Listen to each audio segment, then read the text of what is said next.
আসসালামু আলাইকুম প্রিয় শিক্ষার্থীবৃন্দ, টেকনিক ইজি এডুকেশনের পক্ষ হতে আমি মোহাম্মদ নাজমুল ইসলাম আছি আজকে আপনাদের সাথে। আজকে আমরা যেই প্রশ্নটা সমাধান করব সেটা হচ্ছে যশোর বোর্ড 2020 সালে এসেছিল সপ্তম অধ্যায় থেকেই। আসলে এই কোয়েশ্চেনটা হচ্ছে সপ্তম অধ্যায় আর দ্বিতীয় অধ্যায়ের মিক্স। আমরা যখন এই কোয়েশ্চেনটা করবো তখনই আপনারা বুঝে যাবেন। আর আমি আজকে যেই বই থেকে এই প্রশ্নটা সলভ করতেছি সেই বইটার নাম হচ্ছে ইজি কেমিস্ট্রি। আর আপনাদের এই ইজি কেমিস্ট্রি বইয়ে আপনাদের রসায়নের যতগুলো অধ্যায় আছে সবগুলো অধ্যায় একদম খুব সুন্দরভাবে আলোচনা করা আছে। অধ্যায়ভিত্তিক সৃজনশীল প্রশ্ন আলোচনা করা আছে, অধ্যায়ভিত্তিক সংক্ষিপ্ত নৈর্ভিত্তিক প্রশ্নগুলো আলোচনা করা আছে। আর আপনাদের যদি কোনো প্রশ্ন বুঝতে সমস্যা হয় তাহলে দেখবেন ওই প্রশ্নের উপরে একটি কিউআর কোড দেওয়া আছে। ওই কিউআর কোডটা স্ক্যান করলেই আপনারা ওই প্রশ্ন রিলেটেড যেই ক্লাসটি আছে সেই ক্লাসটি পেয়ে যাবেন এবং আপনাদের ওই ক্লাসটি দেখার মাধ্যমে ওই প্রশ্নের মধ্যে যে সমস্যাগুলো থাকবে সবগুলো সমস্যা আপনারা আশা করি সমাধান করে ফেলতে পারবেন। তো শুধু ইজি কেমিস্ট্রি না, আমাদের এখান থেকে আপনাদের জন্য নিয়ে আসা হয়েছে easy physics, easy math, easy higher math, easy biology সহ আপনাদের এসএসসি প্রায় সকল বই। আর আপনারা এসএসসি এবং স্কুলের পরীক্ষার জন্য যাতে একটা খুবই ভালো প্রস্তুতি নিতে পারেন এই জন্য আপনারা এই বইগুলো সংগ্রহ করে ফেলবেন। আর এই বইগুলো সংগ্রহ করার মাধ্যমে আপনারা একটা অত্যন্ত ভালো প্রস্তুতি নিয়ে স্কুলের পরীক্ষাগুলো এবং এসএসসি পরীক্ষা দিয়ে ভালো একটা ফলাফল করে সবাইকে তাক লাগিয়ে দেবেন। তো চলেন এবার আমরা আমাদের যে সৃজনশীলটা আমরা এবার করব সেই সৃজনশীলটা একটু আমরা দেখি। তো আমাদের যে উদ্দীপকটা দেওয়া আছে দেখেন, উদ্দীপকে দেওয়া আছে জিঙ্ক ধাতু লঘু সালফিউরিক অ্যাসিডের সাথে বিক্রিয়া করে কি করতেছে, জিঙ্ক সালফেট আর এ নামে একটা পদার্থ তৈরি করতেছে। আর 2 নাম্বার যে বিক্রিয়াটা দেওয়া আছে 2 নাম্বার বিক্রিয়াটাতে কি হচ্ছে আমার অ্যামোনিয়াম ক্লোরাইড কঠিন ক্যালসিয়াম অক্সাইডের সাথে বিক্রিয়া করে ক্যালসিয়াম ক্লোরাইড বি আর H2O তৈরি করতেছে। ঠিক আছে, তো আমাদের এ পদার্থটা কি আর বি পদার্থটা কি, এটা মানে এ 1 নাম্বারটা দেখলে খুব সহজেই বোঝা যায় আমাদের এ পদার্থটা কি হবে। আমাদের এ পদার্থটা হবে হলো কি H2। ঠিক আছে, এই পদার্থটা হবে আমাদের হাইড্রোজেন গ্যাস। আর খেয়াল করেন 2 নাম্বার যে বিক্রিয়াটা যে বি পদার্থটা সেটা কি হইতে পারে, এখানে ক্যালসিয়াম আর ক্লোরিন বিক্রিয়া করতেছে করে একসাথে হয়ে গেছে, আমার অক্সিজেন আর হাইড্রোজেন একসাথে করে এক হয়ে গেছে, আমার জাস্ট বাকি আছে কি নাইট্রোজেনটা। তাহলে আমাদের এই বি যে যৌগটা হবে এটা খুব দেখলেই আমরা দেখলেই বুঝাবো এটা যে নাইট্রোজেন আর হাইড্রোজেনের সমন্বয়ে যৌগ। আর আমরা জানি নাইট্রোজেন আর হাইড্রোজেনের সমন্বয়ে যে যৌগটা গঠিত হয় সেটা হচ্ছে অ্যামোনিয়া বা NH3। তাহলে আমাদের এটা হচ্ছে হাইড্রোজেন আর বিটা হচ্ছে NH3, এটা আমরা দেখলেই বুঝে যাচ্ছি। এবার আসেন আমাদের প্রশ্নগুলোতে এবার একটু আমরা আসি, প্রশ্নগুলোর দিকে তাকাই। আমাদের প্রশ্নটা কি ছিল, পলিমারকরণ কাকে বলে? খ ছিল নিশাদলকে ঊর্ধ্বপাতিত পদার্থ বলা হয় কেন? ঘ নাম্বার যেটা ছিল 1 নং বিক্রিয়া কিভাবে জারণ বিজারণ ঘটে বর্ণনা করো। আর ঘ নাম্বার যে প্রশ্নটা ছিল সেখানে বলা আছে এ ও বি গ্যাস দুটির ব্যাপনের হার তুলনা করো। ঠিক আছে, একদম সহজ একটা সৃজনশীল। এবার চলেন এই প্রশ্নটা কিভাবে হয়েছে আমরা একটু দেখি। প্রথমে হচ্ছে পলিমারকরণ কাকে বলে, একদম ইজি। পলিমারকরণ বলতে মূলত বোঝায় হচ্ছে একটা পদার্থের ক্ষুদ্র কোনো একটা পদার্থের কি হচ্ছে একই পদার্থের অসংখ্য অসংখ্য ছোট ছোট বা ক্ষুদ্র অণু বা একাধিক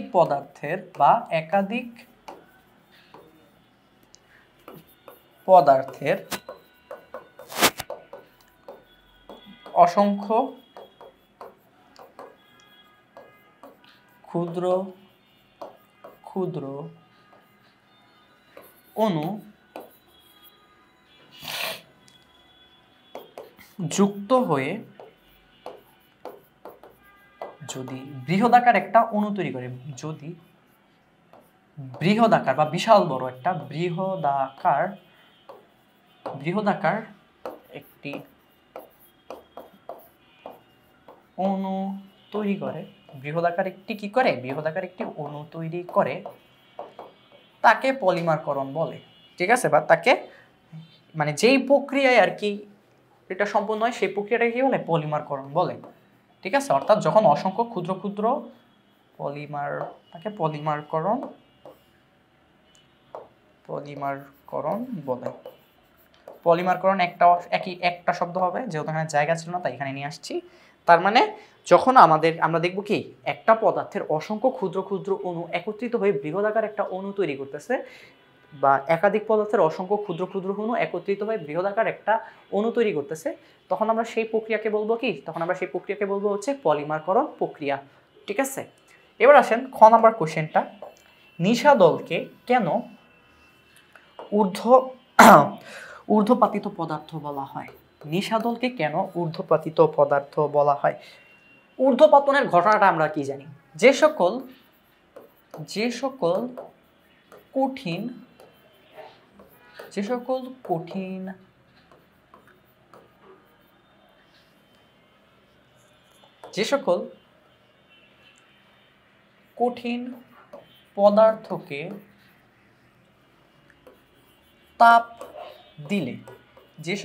কঠিন পদার্থকে তাপ দিলে, তা তরলে পরিণত না হয়ে সরাসরি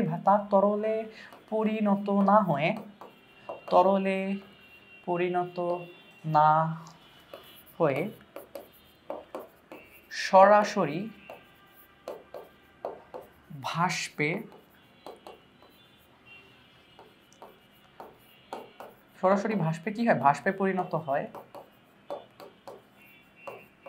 তাকে ঊর্ধ্বপাতিত পদার্থ বলে। ঠিক আছে, তাকে ঊর্ধ্বপাতিত পদার্থ বলে।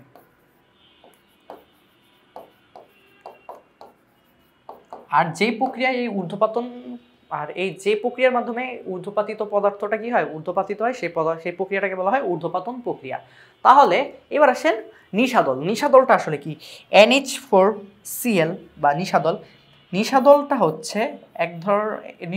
হচ্ছে একটা ঊর্ধ্বপাতিত পদার্থ, কারণ নিশাদলকে তাপ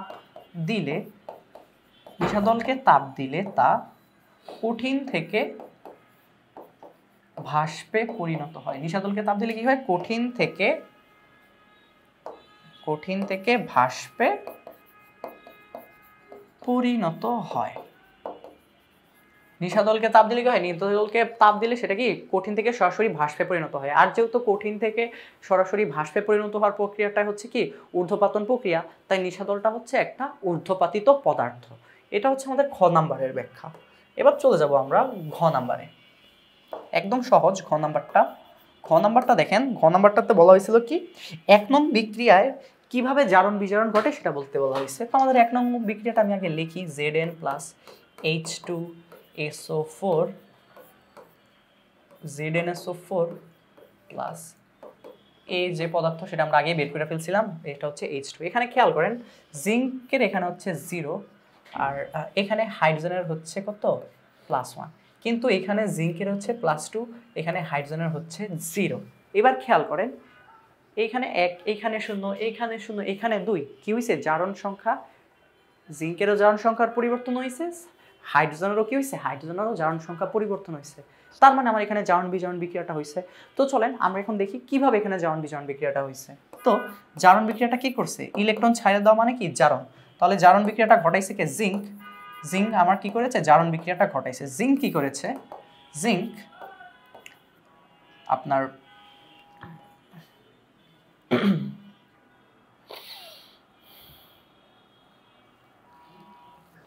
জিঙ্ক সে কি করেছে, 2টা ইলেকট্রন ছেড়ে দিয়ে কি করেছে, Zn2+ এ পরিণত হয়েছে। আর জিঙ্কের ছেড়ে দেওয়া এই 2টা ইলেকট্রন কি করলো, বিজারণ বিক্রিয়ার মাধ্যমে হাইড্রোজেন গ্রহণ করে, হাইড্রোজেন কি করলো, বিজারণ বিক্রিয়াটা দেখালো। তো এবার হাইড্রোজেন কি করছে, 2টা হাইড্রোজেন ছিল, 2টা হাইড্রোজেন প্লাস কি করলো, এই 2টা ইলেকট্রন গ্রহণ করে আপনার হাইড্রোজেন গ্যাসে পরিণত হইল। যেহেতু এখানে জিঙ্ক ইলেকট্রন ছেড়ে দিয়েছে তার মানে এটা হচ্ছে জারণ প্রক্রিয়া, আর যেহেতু হাইড্রোজেন ইলেকট্রন গ্রহণ করেছে এটা হচ্ছে কি বিজারণ প্রক্রিয়া। ঠিক আছে,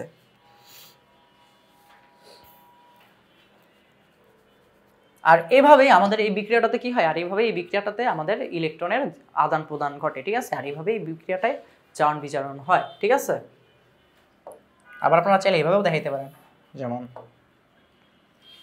বিক্রিয়া লিখি জিঙ্ক প্লাস H2SO4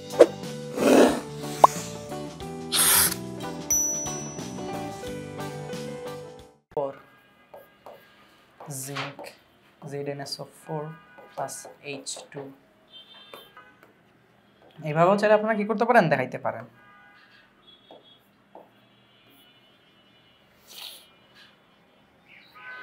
তাহলে কিভাবে ইলেকট্রনের আদান প্রদান হয়েছে সেটা আমরা দেখিয়ে দিলাম। তাহলে ঠিক আছে, তাহলে আপনারা একটু সুন্দর করে আশা করি বুঝতে পেরেছেন, আর সুন্দর করে ব্যাখ্যা করে দিলেই হয়ে যাবে। যে ঘটনাগুলো বলছি জাস্ট এগুলো আমরা কি বাংলায় কথায় লিখে দিব। এবার আসেন ঘ নাম্বার কোশ্চেনটাতে। ঘ নাম্বার কোশ্চেনে আমাদের কাছে জানতে চাওয়া হয়েছিল কি, ঘ নাম্বার কোশ্চেনে আমাদের জানতে চাওয়া হয়েছে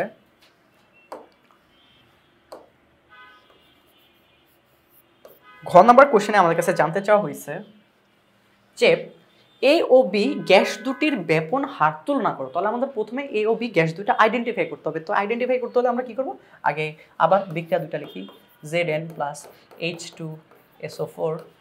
জিঙ্কটা কি করতেছে, জিঙ্কটা এখানে ZnSO4, জিঙ্কটা হাইড্রোজেনকে সরাই দিয়েছে, তাহলে হাইড্রোজেন গ্যাস উৎপাদন হচ্ছে। আর এটা হচ্ছে আমাদের এ পদার্থ, হাইড্রোজেন গ্যাস।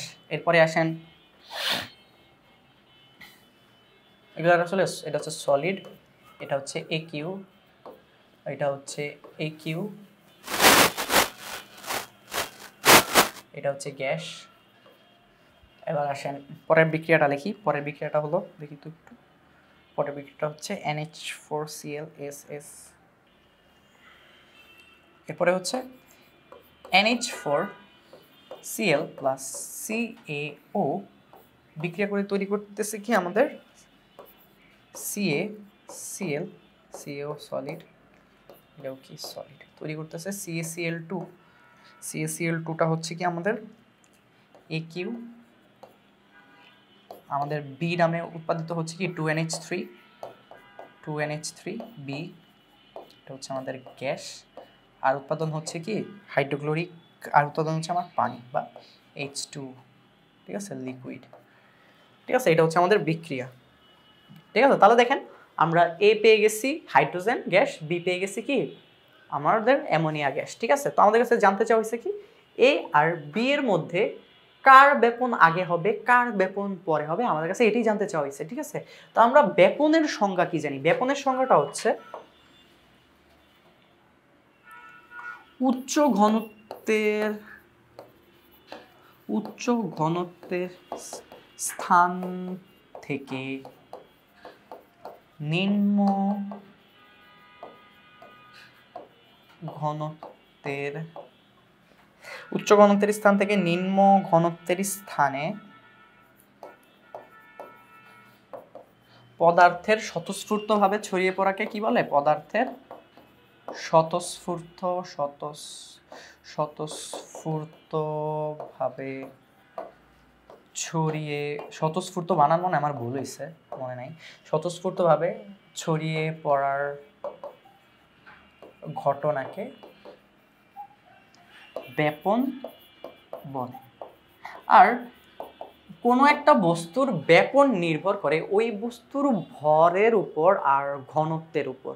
ঠিক আছে, একটা যে সবসময় মনে রাখবেন, যদি কোনো একটা পদার্থের ভর বেশি হয় তাহলে তার ব্যাপন হতে সময় লাগে বেশি, আর যদি ঘনত্ব বেশি হয়, ঘনত্ব বেশি হলেও আপনার ব্যাপন হতে সময় লাগে বেশি। ঠিক আছে, কিন্তু এখানে খেয়াল করেন আমাদের যে এ পদার্থটা ছিল হাইড্রোজেন, আর আমাদের যে অ্যামোনিয়া যে ছিল বি পদার্থটা, এখানে কি তাদের ঘনত্ব রিলেটেড কোনো কথা বলা আছে, ঘনত্ব রিলেটেড কোনো কিছু বলা নাই, তার মানে আমরা এখানে ঘনত্বটা ব্যবহার করতে পারবো না।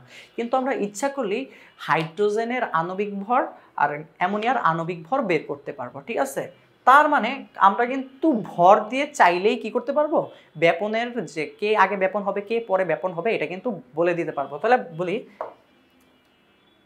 যে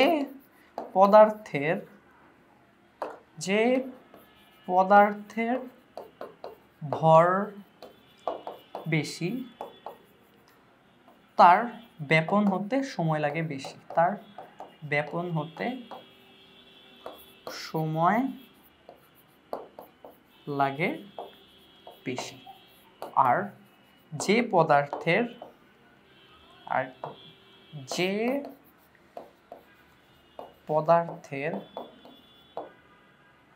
ভর কম তার ব্যাপন হতে সময় লাগে কি কম। ঠিক আছে, যে পদার্থের ভর বেশি তার ব্যাপন হতে সময় লাগবে বেশি, যে পদার্থের ভর কম তার ব্যাপন হতে সময় লাগবে কম। তো চলেন, হাইড্রোজেনের আণবিক ভর হচ্ছে 2 আর অ্যামোনিয়ার আণবিক ভর হচ্ছে, নাইট্রোজেনের 14, হাইড্রোজেন আছে কয়টা 3টা, 3 একে 3, যদি যোগ করি হয় 17।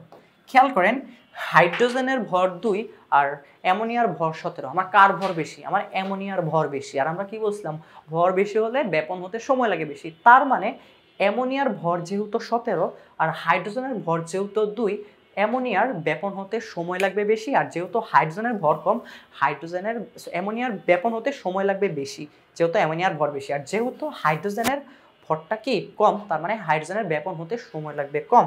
তার মানে হাইড্রোজেনের H2 এর ব্যাপন হতে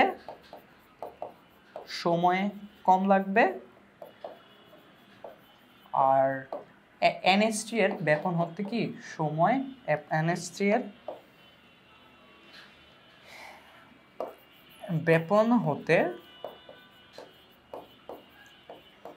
সময় লাগবে বেশি। ঠিক আছে, তো এটাই ছিল আমাদের এই যশোর বোর্ড 2020 সালের যে সৃজনশীলটা, সেই সৃজনশীলটার ব্যাখ্যা। আশা করি এই সৃজনশীলটা আপনারা সবাই বুঝতে পারবেন। আর আপনাদের এরকম আরও অসংখ্য যদি ক্লাস আপনারা দেখতে চান, তাহলে আপনারা সবাই জলদি করে এই ইজি কেমিস্ট্রি সহ অন্যান্য যে সকল বইগুলো আছে সেগুলো সংগ্রহ করে ফেলেন, সেগুলো সংগ্রহ করে একটা ভালো প্রস্তুতি নেবেন। আর আজকের ক্লাসটা এখানেই শেষ করছি। আর আপনাদের সবাইকে অভিনন্দন। আশা করি আপনারা সবাই একটা ভালো ফলাফল করবেন।